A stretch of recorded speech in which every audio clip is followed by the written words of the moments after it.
Gloire à Dieu, on remercie le Seigneur pour le privilège qu'on a d'être ensemble, Amen. autour de sa parole, être unis. La Bible dit non pour devenir pire, mais pour devenir meilleur. Parce que dans la Bible, il y en a que quand ils s'assemblaient, c'était pour devenir pire. C'était pour parler les uns sur les autres, c'était pour créer des divisions, c'était pour faire des choses mal. Mais nous, on s'assemble, gloire à Dieu, pour devenir meilleur, pour construire, avec le Seigneur, dans la sainteté, dans l'amour, dans le respect, avec toute la grâce qui est en Dieu. Qu'on va lire dans la parole de Dieu, dans 2 Corinthiens, chapitre 6 et verset 18.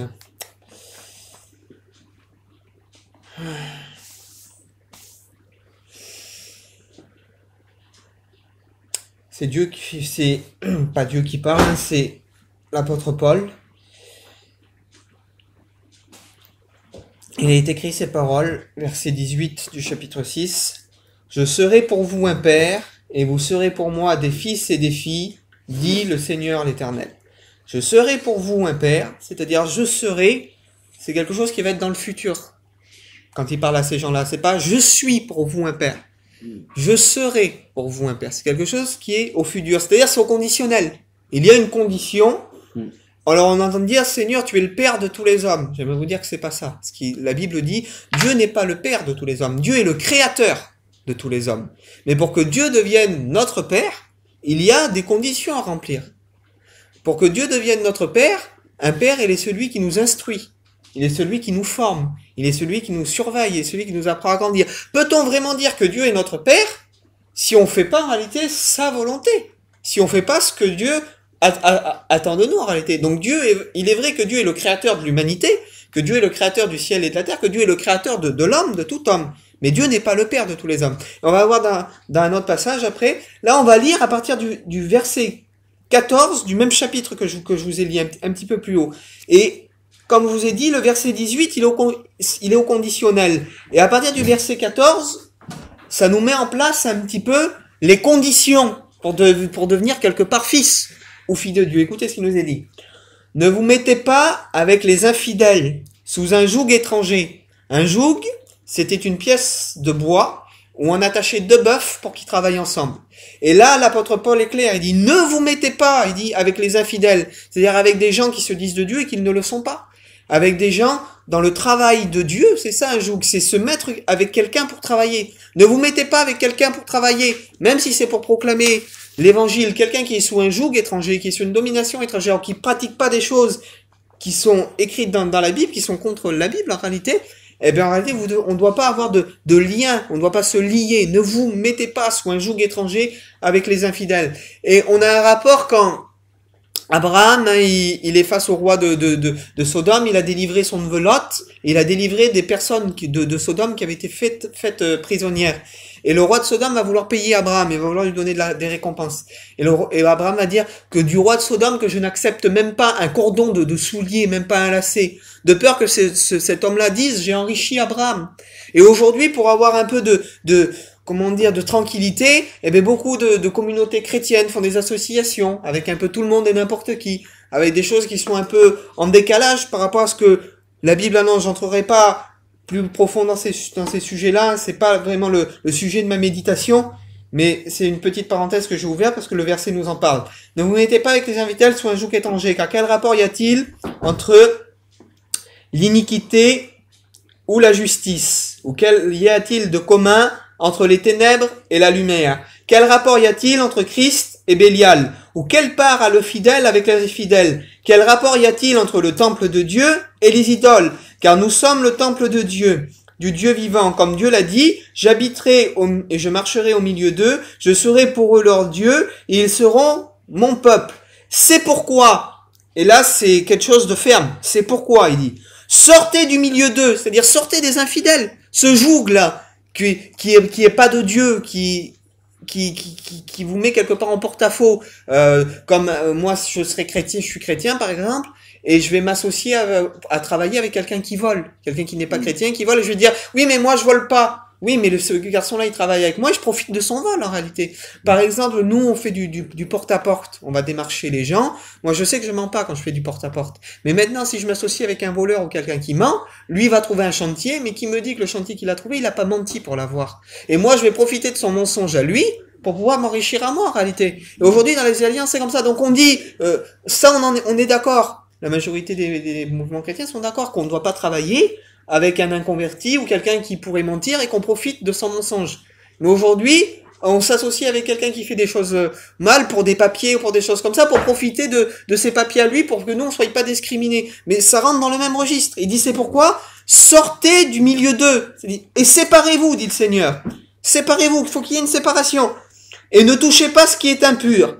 Et je vous accueillerai. Et là, le verset reprend. Et je serai pour vous. Et c'est là que la condition, elle entre en vigueur. C'est-à-dire que tant qu'on se met pas à part de ce monde, tant qu'on se met pas à part de ces mauvaises alliances, tant qu'on se met pas à part de tout ce qui la Bible condamne en réalité, tant qu'on se met pas à part de ces gens-là, Dieu peut pas dire je serai pour vous un père. Parce que pour que Dieu soit pour nous un père, c'est au conditionnel. Il dit c'est pourquoi sortez du milieu d'eux. Ne touchez pas ce qui est impur. Et alors je vous accueillerai. Et là, le verset 18 prend ton sens. Je serai pour vous un père. Et vous serez pour moi des fils et des filles. Comme je vous ai dit, Dieu n'est pas le père de tous les hommes. Et on a encore un verset qui le prouve. Lire dans l'évangile de Jean, au chapitre 8. On va lire à partir de verset 47. Versets 47 et 45. C'est un passage qui est bien connu. Vous l'avez entendu peut-être des dizaines de fois. Il est dit ces mots. Jésus plutôt, il parle aux pharisiens qui étaient là. Il va leur dire, les pharisiens vont dire, mais nous, notre père, c'est Abraham. C'est-à-dire, tu nous jugeras pas. C'est pas toi qui vas être juge. Toi, t'es le Christ, mais tu vas pas être le juge. Et nous avons Abraham pour père. C'est-à-dire, si Abraham ne nous condamne pas, nous, on n'a pas de problème. Et regardez ce que Jésus va leur répondre. Il va dire, si Abraham serait votre père, vous ferez les œuvres d'Abraham. Mais Jésus va leur dire, verset 45, je crois, vous avez pour père le diable. Il va leur dire, et vous faites les œuvres de votre père parce que le diable est menteur dès le commencement. Et vous dites pas la vérité. Donc vous avez pour père le diable. Alors comment on dit que Dieu est le père de tous les hommes? Non. Parce que quand on fait pas la volonté de Dieu, on peut pas avoir de père. C'est pas possible. Et Jésus est catégorique. Il dit, personne ne peut servir de maître. Soit on sert Dieu, soit on sert les idoles. Et il y a un passage que l'apôtre Paul y parle, il dit que derrière chaque idole, il y a un démon qui se cache. Soit on sert Dieu, ou soit on sert, ça c'est un dieu grec, on appelle ce dieu grec, qui s'appelle Dionysos. Et Dionysos, c'est le dieu de la fête. Du vin, des boissons, de la sortie. Donc soit on sert Dieu, soit on sert Dionysos, on sert l'alcool, on sert les sorties, on sert les boissons. Mais on peut pas avoir deux idoles dans nos vies, on peut pas avoir deux maîtres. Soit on a Dieu qui est notre maître, ou soit on a les idoles qui dominent sur nos vies. Dans les idoles, il y a le mensonge, dans les idoles, il y a le diable, il y a le faux espoir, on peut pas être entre deux. Donc si on dit Seigneur, je t'aime, Seigneur, t'es mon père, et qu'on fait pas sa volonté, ça veut dire que c'est pas Dieu notre père. Si on dit qu'on aime Dieu et qu'on fait pas ce que Dieu nous demande, ça veut dire que Dieu c'est pas notre père. Donc t'as beau dire papa, si tu fais pas l'image, on dit tel père, tel fils. On dit ce garçon-là, il parle comme son père. Pourquoi? Parce que quand on a un enfant, toi tes enfants, tu les éduques et ton fils ou ta fille vont faire comme toi ou comme leur mère parce que ils ont une image, un modèle. Mais maintenant, si ton modèle c'est pas Dieu, si ton père c'est pas Dieu, mais ton modèle ça va être le monde et ta vie ça va être le monde. On croit qu'il y a parfois des demi-mesures, mais dans l'évangile, dans la parole de Dieu, il y a pas de demi-mesure. Excusez-moi des paroles, mais c'est écrit, c'est comme ça. La Bible dit que ceux qui sont tièdes, dans l'Apocalypse, il les vomira de sa bouche. Ceux qui auront marché un pied sur le trottoir et un pied dans la rigole. Ils auront été entre deux. On peut pas être entre deux. Être entre deux, non. Alors, Dieu, il veut, lui, le désir de Dieu, je serai pour vous un père. Le désir de Dieu, c'est d'être, en réalité, notre père. Et Dieu a de bonnes choses à nous transmettre. Dieu a une bonne éducation à nous transmettre. Et on va lire ensemble, la parole du Seigneur. On va lire dans Matthieu, chapitre 7, à partir du verset 7 jusqu'au verset 11. Alors, Matthieu, verset-là. Un verset très connu aussi. Et vous allez comprendre toute la richesse du Père, toute la richesse de Dieu. Demandez et l'on vous donnera. Cherchez et vous trouverez. Frappez et l'on vous ouvrira. Car quiconque demande reçoit. Celui qui cherche trouve. Et on ouvre à celui qui frappe. Lequel de vous donnerait à son fils, s'il lui demandait du pain, il lui donnerait une pierre? Ou s'il lui demandait un poisson, lui donnerait-il un serpent? Si donc méchant comme vous l'êtes, vous savez donner de bonnes choses à vos enfants, combien à plus forte raison votre Père qui est dans les cieux donnera-t-il de bonnes choses à ceux qui le lui demandent? Et il y a des gens qui s'imaginent ça, qui s'imaginent que l'évangile, que la parole de Dieu, que de vivre avec Dieu ou de faire des sacrifices pour Dieu, ce n'est pas du pain, mais c'est des pierres. Que ce n'est pas manger du poisson, mais c'est avoir un serpent. Car des gens aujourd'hui voient l'évangile, ils voient la parole de Dieu comme une malédiction, comme quelque chose en réalité de mauvais. Et si nous, méchants comme on est capable d'avoir de l'amour pour nos enfants, il faut réaliser que même les choses difficiles que Dieu nous fait vivre, en réalité, ce que lui nous donne, c'est des bonnes choses. Même si pour nous, c'est bête, mais un enfant, quand il a 2-3 ans, tu lui dis, va pas là, va pas au feu. Pour lui, ça va être une mauvaise chose. Je veux dire, parce que l'enfant, il va vouloir s'amuser, il va vouloir découvrir. Mais toi, tu sais qu'il y a un danger pour lui. Et toi, tu veux le préserver de ce danger-là. Donc la chose que tu lui donnes, l'éducation que tu lui donnes, c'est un bon sens, c'est quelque chose de bon. Mais l'enfant, dans sa conception, il n'a pas encore la conscience de savoir ce qui est bon ou mauvais pour lui. Oui, comme c'est normal. Il comprend pas, c'est normal. Et nous, on a l'audace des fois de poser des conditions à Dieu, de dire ça Seigneur je te le donne, ça je te le donne, mais ça tu me l'as demandé, je te le donne pas. Mais s'il te le demande, c'est parce qu'il sait que c'est mauvais pour toi. Tout comme un enfant qui a pas conscience que le feu c'est dangereux, nous on va aller défier Dieu, être plus grand que Dieu. C'est lui le père, c'est lui le chef, c'est lui le maître. Et quand Dieu demande, c'est parce qu'il sait ce qu'il y a de bon pour nous. C'est bête, mais peut-être ça a dû t'arriver, ton père ou ta mère t'a dit je veux pas que tu traînes avec telle ou telle personne, regarde, ils vont te... Et des fois tu les as écoutés, mais des fois tu les as pas écoutés. Et arrivé à un moment, ça t'a entraîné dans une mauvaise compagnie, et tu t'es retrouvé dans une situation, et t'as dit, si j'aurais écouté mes parents, mais peut-être que... J'exagère dans ce que je dis. Mais allez, je parle de moi. Mon père, il va me dire, Alan, je veux pas que tu traînes avec eux, c'est des voleurs, ils vont voler, ils vont faire la vie, tu vois. Et puis moi, je l'écoute pas. Et puis je vais aller voler. Parce que à force d'être avec des gens pas fréquentables, on se met pour faire l'homme, pour être bien, on se met à faire un peu comme les copains. Et là, moi, je vais me mettre à faire n'importe quoi. Et d'un seul coup, je vais être pris avec eux, et je vais être en prison. Et c'est à ce moment où je vais vivre ces choses-là, où je vais dire, regarde, j'aurais écouté mon père, j'aurais pas été avec eux, je serais pas en prison. Comprenez bien que des fois, nous, on veut défier Dieu. Dieu connaît l'avenir. Dieu sait, Dieu connaît. Quand Dieu nous demande, je prends cet exemple-là, comme j'aurais pu en prendre d'autres, fume pas, parce qu'il veut pas que tu tombes malade, il veut pas que tu attrapes des maladies. Bois pas, c'est pas le fait de boire, mais tout le monde sait que quand t'as bu 2, 3 verres, 5 verres, que t'es plus toi-même, ben l'autre va te dire un mot, mais t'as plus tendance à réagir. T'as plus tendance à monter sur la table et à danser, à faire des conneries que quand t'es sobre. Alors après, de boire, vraiment, c'est pas ce qui est vraiment un péché, c'est ce qui ouvre la porte au péché. C'est ce qui ouvre la porte, ça ouvre une porte.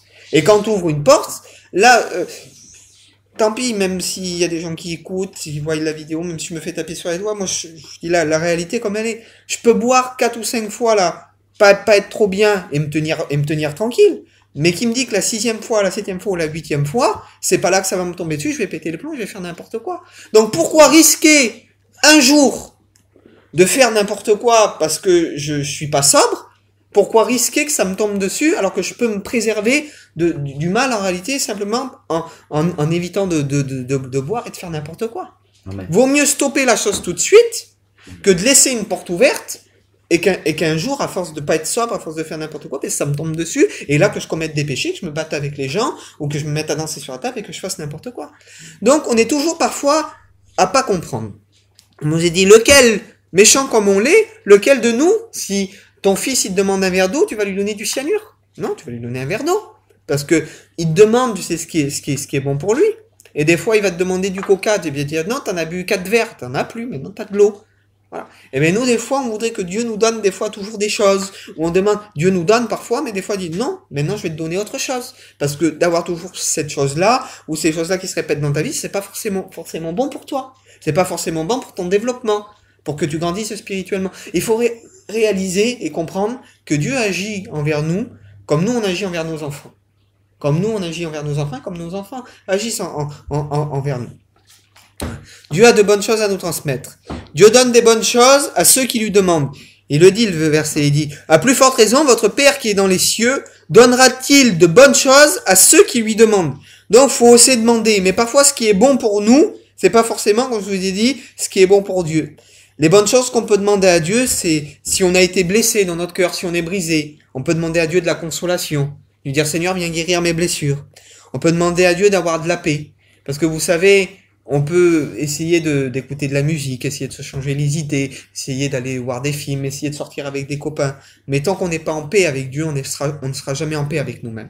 Ce qui nous apporte la vraie paix, même qu'on n'a pas grand-chose à manger, même qu'on fait pas grand-chose, ce qui nous apporte la vraie paix dans notre cœur intérieur, c'est d'être en paix avec Dieu. Parce que la Bible dit qu'il n'y a pas de paix pour le méchant. C'est dans le livre d'Isaïe qui dit ça.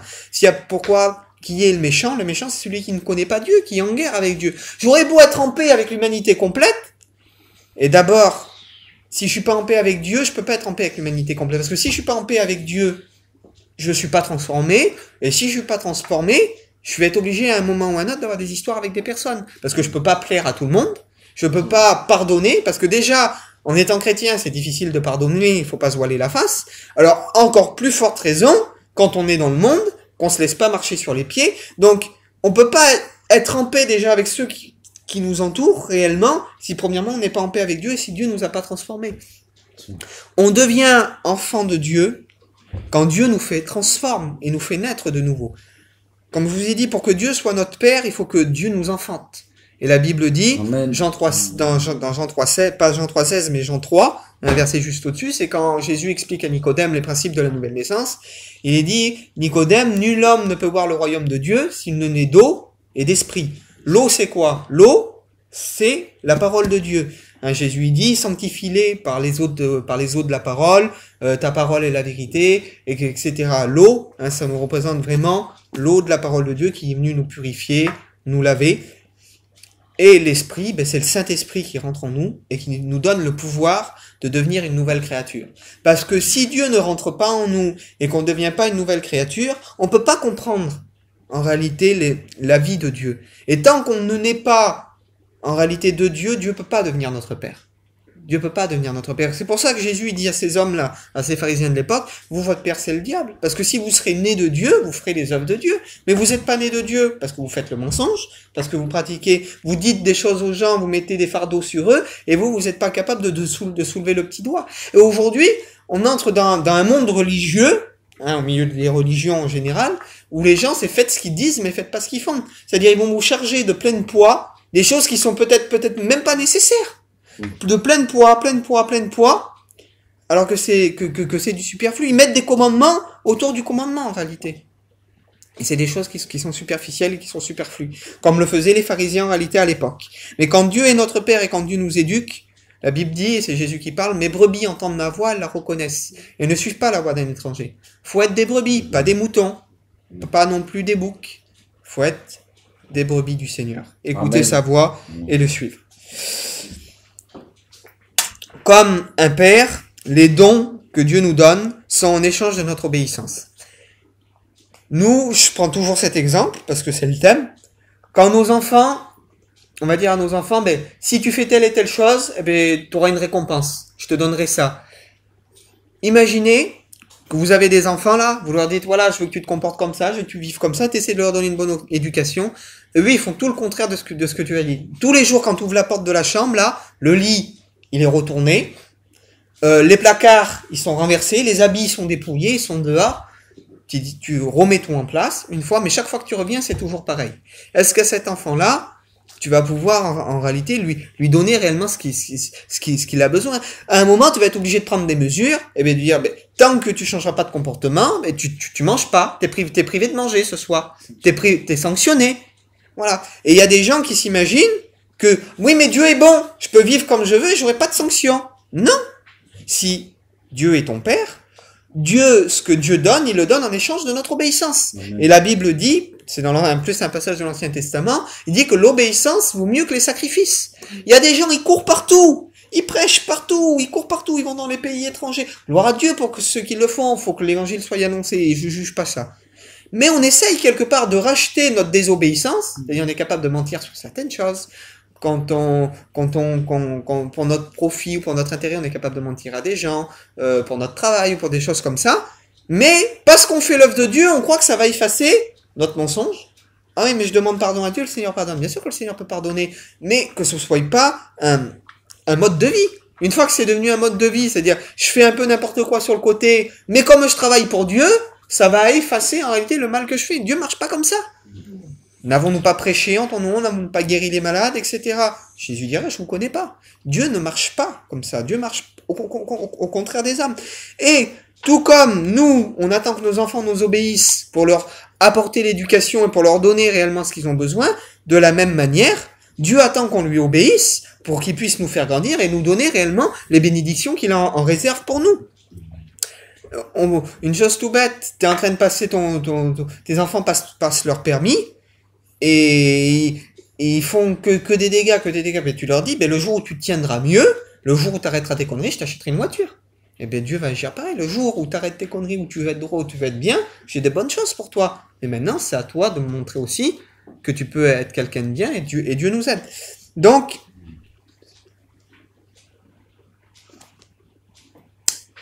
on va lire un autre passage. Devenir fils, c'est-à-dire, c'est être à son image. Écoutez bien. Luc 6, à partir du verset 27. Je laisse le temps de trouver pour ceux qui veulent lire avec moi. Luc 6, à partir du verset 27. Mais je vous dis, à vous qui m'écoutez, aimez vos ennemis, faites du bien à ceux qui vous haïssent, pas facile. Bénissez ceux qui vous maudissent, priez pour ceux qui vous maltraitent. Si quelqu'un te frappe sur la joue, présente-lui aussi l'autre. Si quelqu'un prend ton manteau, ne l'empêche pas de prendre encore ta tunique. Donne à quiconque te demande, et ne réclame pas ton bien à celui qui s'en empare. Ce que vous voulez que les hommes fassent pour vous, faites de même pour eux. Si vous aimez seulement ceux qui vous aiment, quel gré en vous sera-t-on? Les pécheurs n'agissent-ils pas ainsi? Si vous faites du bien seulement à ceux qui vous en font, quel mérite avez-vous? Les pécheurs aussi n'agissent-ils pas de même? Et si vous prêtez seulement à ceux qui vont vous redonner, quel mérite avez-vous? Les pécheurs aussi prêtent, afin de recevoir l'appareil de leurs semblables. Mais moi je vous dis, aimez vos ennemis, faites du bien et prêtez sans rien attendre en retour, et votre récompense sera grande dans les cieux. Et écoutez ce qu'il est dit. Et c'est ainsi que vous serez fils du Très-Haut. C'est-à-dire, c'est les conditions. Si on fait pas ce qu'il y a au-dessus, là, si on aime seulement ceux qui nous aiment, nos groupes, entre nous, eh ben non. Moi aujourd'hui, je vous invite. Allez à la réunion partout où l'évangile est prêché. Là où l'évangile est droit, hein, attention, allez pas chez les tombleurs, allez pas chez ceux qui souffrent sur les gens, hein, mais allez chez les ADD, allez dans les églises Vie Lumière, allez partout, les seigneurs, parce que si on aime seulement ceux qui pensent comme nous, seulement ceux qui nous aiment, quel mérite on a? On n'a aucun mérite. Le mérite qu'on a pour faire voir qu'on est mieux que les gens religieux, eh ben faut être plus grand qu'eux. Faut montrer que nous, on les aime et qu'on n'a rien contre eux. C'est ainsi, il dit, c'est ainsi que vous aurez appelé fils du Très-Haut. C'est ainsi, il dit, c'est la condition. Si on surpasse pas les gens que quelque part on montre du doigt, si on les surpasse pas, ça veut dire qu'on est comme eux quelque part. Alors je dis pas que c'est facile, hein, je dis pas qu'on va y arriver aujourd'hui, hein, mais maintenant c'est à ça qu'il faut qu'on aspire. C'est ces choses-là qu'il faut qu'on demande, c'est ces choses-là qu'il faut qu'on réclame à Dieu, c'est ces choses-là qu'il faut qu'on prie, de dire Seigneur, donne-moi à aimer vraiment pour que je sois vraiment ton fils. C'est ainsi que vous serez fils du Très-Haut. Il dit, si quelqu'un te prend ton manteau, donne-lui aussi encore ta tunique, l'empêche pas d'emprunter de toi. Et vous savez, des fois, on refuse, aujourd'hui, ben non, ça c'est à moi, ça je le garde, c'est à moi. Vous savez, quand on voit la vie de l'Église dans les débuts du Nouveau Testament, la Bible dit qu'ils étaient qu'un cœur, qu'une âme, qu'un esprit, que tout ce qu'ils avaient mettait tout en commun. Et aujourd'hui, on se réunit à l'Église, mais c'est chacun pour soi quand on est dehors. C'est un peu chacun pour soi. Et dans la majorité des églises, c'est comme ça. C'est-à-dire à l'église, on prend tous la Sainte Seine ensemble, là, tout le monde est bien. Et quand tout le monde sort dehors, c'est un peu chacun pour soi. Et non. Si vraiment on veut être fils, il faut que ces choses-là, elles sont appelées à disparaître. Vous savez, c'est dans le monde dans lequel on vit aujourd'hui, avec tout ce que les religions nous ont farci le crâne, avec toutes les hérésies, les choses qu'on écoute, tout ce qu'on voit autour de nous, c'est difficile d'être resté fondé sur les bases. C'est difficile de revenir à la base. Parce que les gens prêchent la base, mais ils ne la vivent pas. Et la triste réalité, c'est que les pasteurs prêchent la base et ne la vivent pas. Et les brebis sont à l'image de qui? Malheureusement. Mais les brebis sont à l'image des pasteurs. Alors comment vous voulez que les brebis vivent et soient réellement des enfants de Dieu quand certains pasteurs, faut pas mettre tout le monde, Dieu sait garder des sommes de Dieu partout, il n'y a pas de problème. Mais quand une majorité, parce qu'aujourd'hui c'est une majorité, des hommes prêchent des choses qu'ils ne vivent pas, prêchent des choses et vivent dans le luxe, dans une abondance démesurée. Jésus dit, ne vous amassez pas des trésors sur la terre, ne vous amassez pas. Mais ça, on a envie de le prendre de la Bible et de l'arracher, ils ne le connaissent pas, ça, ils l'ont oublié. Quand on dit, ôtez le méchant du milieu de vous, oui, mais ils l'ont oublié ça, parce que des fois le méchant, c'est quelqu'un qui est trop haut gradé, c'est quelqu'un qui est trop haut placé. Ah, cette personne-là, on peut pas la toucher. Hein. La Bible dit, ôtez le méchant du milieu de vous. Aujourd'hui, on peut même plus dévoiler le mal, parce que quand le mal entache une personne qui est trop bien vue, hein, ou un pasteur qui est trop élevé, quand le mal l'entache et qu'on voudrait le dévoiler, on peut même pas le dévoiler, parce que ça ferait tellement scandale pour certaines personnes, qu'aujourd'hui, on peut même plus. Alors, il y a plein de trucs de passages de la Bible qu'aujourd'hui on déchire et qu'on fout à la poubelle. Pourquoi? Pour des systèmes humains, pour des convictions humaines, pour des gens qui vivent selon leurs coutumes, selon leur pensée en réalité. Alors qu'il faut revenir vraiment à la base. Ne t'empêche pas ton ennemi de prendre ta tunique. Il dit, c'est ainsi que vous serez fils du Très-Haut. Car il est bon pour les ingrats et pour les méchants. Soyez donc miséricordieux comme votre Père est miséricordieux. On va lire un dernier passage ensemble. Mais je crois que je ne l'ai même pas, il est là. Et vous lirez ça dans le livre de Deutéronome, chapitre 8, à partir du verset 2 jusqu'au verset 6. Moi, la version que je l'ai écrite là sur mon verset, c'est la version parole de vie, parce que la traduction le faisait comprendre un peu mieux. C'est l'histoire d'Israël qui a traversé le désert. Hein, le livre des Deutéronomes, c'est un peu plus loin, quand ils redonnent les ordonnances de la loi, ils mettent plusieurs choses en place. Et écoutez ce qu'il est dit. Souvenez-vous du chemin que Dieu vous a fait parcourir pendant 40 ans dans le désert. Il vous a fait connaître des difficultés pour voir ce que vous valez. Dieu a fait connaître des difficultés à son peuple pour voir ce que son peuple valait. Il voulait savoir ce que vous aviez dans le cœur. Écoutez bien.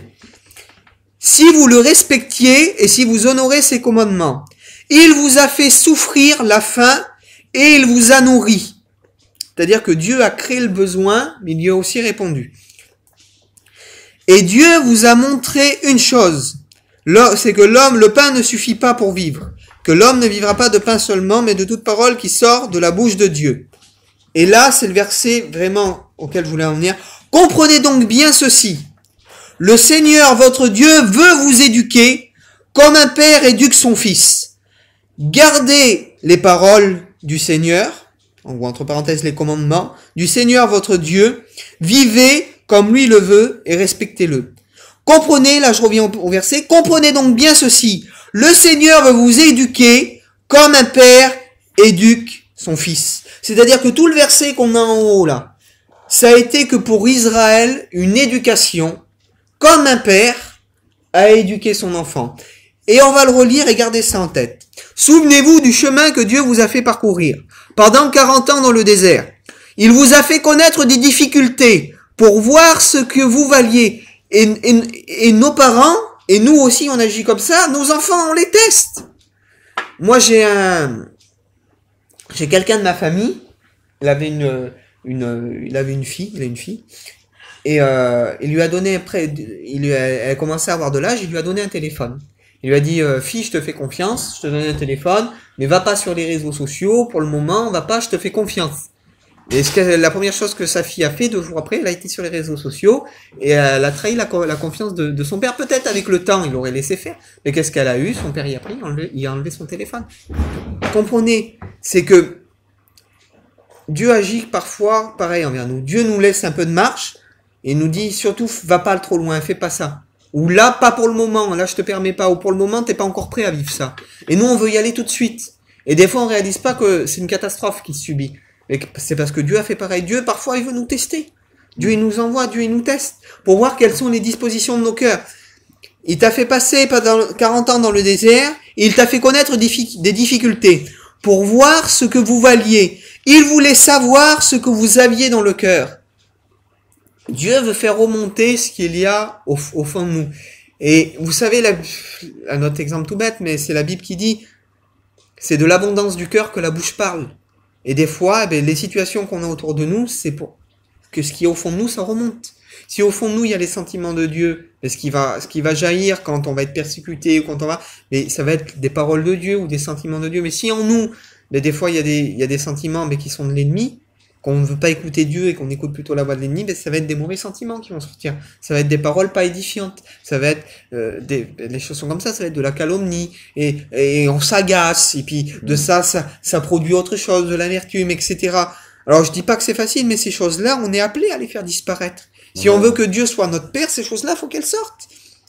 Amen. Et vous voulez savoir ce que vous aviez dans le cœur et si vous voulez respecter ses commandements. Et il vous a fait souffrir la faim. Donc c'est Dieu qui les a fait souffrir. Il y a des épreuves qui viennent de Dieu. Et même quand Job, il souffre, c'est l'ennemi qui lui enlève ce qu'il a, mais c'est Dieu qui permet, qui laisse faire. Pour voir jusqu'où Job, en réalité, peut aller.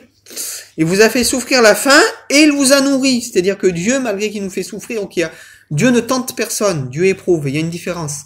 La tentation, c'est attiser quelqu'un pour qu'il commette le mal. L'épreuve, c'est sonder le cœur de quelqu'un. C'est comme toi, tu vas sonder le cœur de ton enfant. Comme je t'ai dit, tu vas poser à ton enfant des conditions.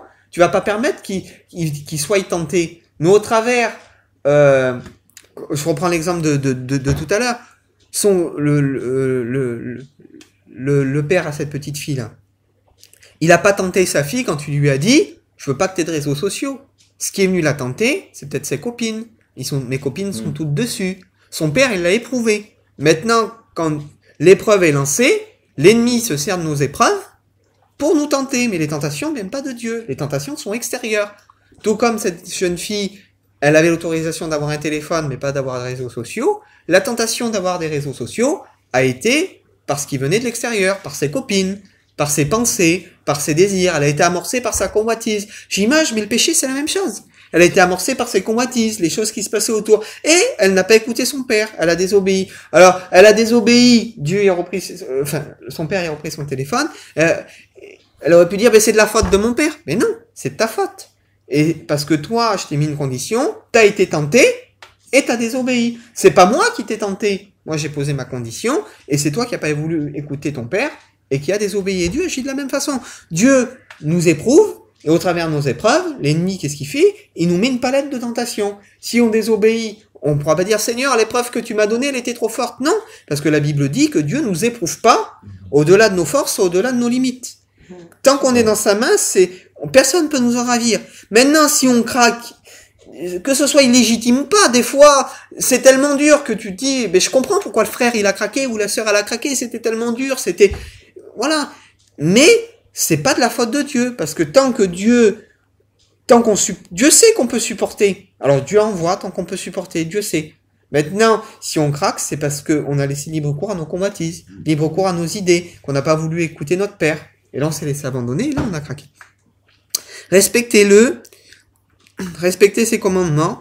Il vous a fait souffrir la faim, il vous a nourri, et Dieu vous a montré une chose. Le pain seul ne suffit pas pour vivre. L'homme aussi a besoin de toutes les paroles qui sortent de la bouche de Dieu. Comprenez donc bien ceci. Le Seigneur votre Dieu veut vous éduquer comme un père éduque son fils. Gardez les commandements du Seigneur votre Dieu, vivez comme lui le veut et respectez-le. Dieu veut faire notre éducation. Et vous savez, pour faire l'éducation d'un enfant, il faut pas un jour, il faut pas 2 jours, Pour faire l'éducation d'un enfant, il faut presque toute une vie. On éduque un enfant jusqu'à ce qu'il quitte le nid. Des fois, c'est 18, 19 ans, 20 ans, 22 ans, 23 ans, jusqu'à ce que l'enfant quitte la maison. Pour qu'un père fasse une éducation à peu près correcte, il faut presque toute une vie. Et nous, on voudrait des fois que notre éducation en Dieu, qu'on se réveille et qu'on connaisse tout, qu'on sache tout. Aujourd'hui, Dieu a commencé votre éducation. Vous êtes devenus ses enfants. Dieu a commencé votre éducation. Maintenant, votre éducation va pas prendre une journée. Elle va pas prendre 2 jours. Pour arriver à maturité, à la stature d'homme fait, ça va prendre des mois, voire des années. Mais maintenant, l'important, c'est de comprendre et de réaliser que Dieu est le Père. Et que si on est ses enfants, on doit se plier à ce qu'il dit. Et que des fois, les interdits que Dieu met dans notre vie, c'est pour notre bien.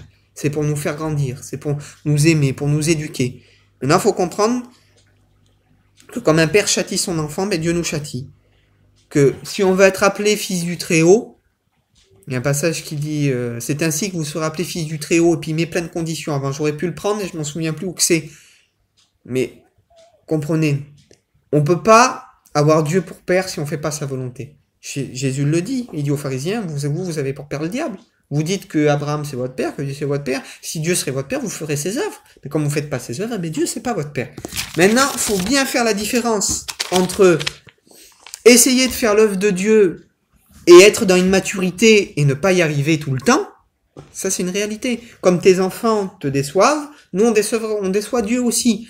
Et une différence entre pas vouloir écouter le Père et faire les œuvres complètement de l'ennemi. Faire les œuvres complètement de l'ennemi, c'est c'est un mode de vie. C'est tout le temps, tous les jours, tout le temps, c'est un mode de vie. Maintenant, vouloir plaire à Dieu, être un enfant de Dieu et pas réussir tout le temps à plaire à Dieu, c'est parfois faire des erreurs. Et ça nous arrive. Voilà, il faut bien faire la différence entre les deux. Hein, on prie le Seigneur.